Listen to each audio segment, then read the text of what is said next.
Hello दोस्तों, स्वागत है आप सभी का। आज है 20 फरवरी 2024 और 20 फरवरी का करंट अफेयर्स हम स्टार्ट करने वाले हैं। तो पहला क्वेश्चन हमारा, 2024 में भारत के सबसे स्वागत योग्य क्षेत्र के रूप में कौन सा प्रदेश अग्रणी रहा है? तो ये रहा है हिमाचल प्रदेश। ठीक है, Booking.com ने भारत के सबसे स्वागत योग्य क्षेत्र पर 12वें वार्षिक ट्रेवलर रिव्यू अवार्ड 2024 प्रदान करने की घोषणा की है। इसमें भारत के सबसे स्वागत योग्य क्षेत्रों और शहरों पर प्रकाश डाला गया है। ठीक है, चलिए अगला क्वेश्चन देखते हैं।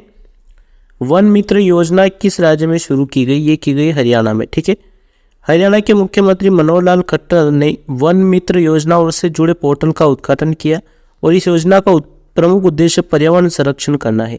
18 से 60 वर्ष की आयु के योग्य व्यक्ति राज्य के वनीकरण प्रयासों में योगदान देने के मिशन पर शुरू करते हुए वन मित्र बनने के लिए पंजीकरण करा सकते हैं। हरियाणा की स्थापना 1 नवंबर 1966 को हुई।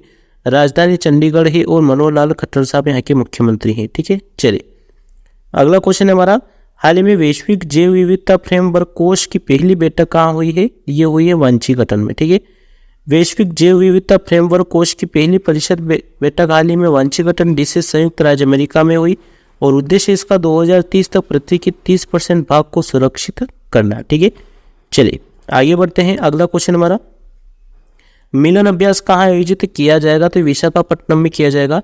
मिलन नौसैनिक अभ्यास का 12वां संस्करण 19 से 27 फरवरी तक विशाखापट्टनम में आयोजित किया जाएगा, जिसमें 50 से अधिक देश भाग लेंगे और इसकी थीम है सुरक्षित समुद्री भविष्य के लिए नौसेना गठबंधन बनाना। मिलन अभ्यास का संचालन कौन करेगा? भारतीय नौसेना करेगी। ठीक है, चलिए आगे बढ़ते हैं। अगला क्वेश्चन हमारा, सिक्किम इंस्पायर कार्यक्रम सिक्किम में शुरू किया गया, इसे किस बैंक के द्वारा सहायता प्राप्त है? इसे है विश्व बैंक के द्वारा। ठीक है, सिक्किम के मुख्यमंत्री प्रेम सिंह तमांग साहब ने हाल ही में सिक्किम इंस्पायर लॉन्च किया और इस परियोजना के लिए विश्व बैंक द्वारा $100 मिलियन आवंटित किए गए और सिक्किम की राजधानी गंगटोक के मुख्यमंत्री प्रेम सिंह तमांग साहब और राज्यपाल हो जाएंगे लक्ष्मण प्रसाद आचार्य साहब। ठीक है, चलिए आगे बढ़ते हैं। हाल ही में जापान को पछाड़कर दुनिया को तीसरी अर्थव्यवस्था कौन बनी है? तो ये बन गई है जर्मनी। ठीक है, जापान दुनिया की अब तीसरी सबसे बड़ी अर्थव्यवस्था नहीं रह गया। जर्मनी ने उससे पछाड़ते हुए यह स्थान अपने नाम कर लिया। सरकारी आंकड़ों के अनुसार 2023 में यह जर्मनी की अर्थव्यवस्था के आकार से पीछे रह गया। जर्मनी की राजधानी बर्लिन है और मुद्रा यूरो हो जाएगी। ठीक है, चलिए अगला क्वेश्चन देखते हैं। मध्य पूर्व में पहली बार luxury train dream of the desert कौन लॉन्च करेगा?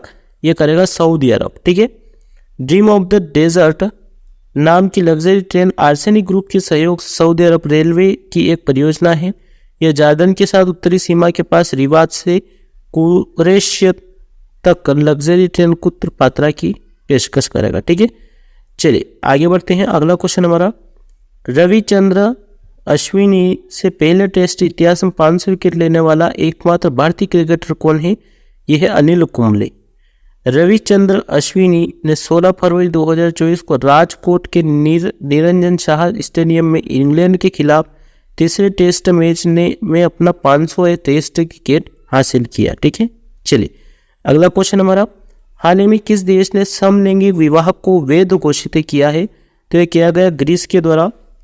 ग्रीस ने समलैंगिक विवाह को वैध घोषित किया। भारत में सेम सेक्स मैरिज को कानूनी मान्यता नहीं है, हालांकि समलैंगिक जोड़ों को कई अधिकार दिए गए।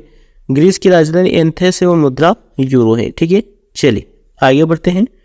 वायुसेना की युद्धाभ्यास वायु शक्ति की शुरुआत किस राज्य में की गई? ये की गई है राजस्थान में।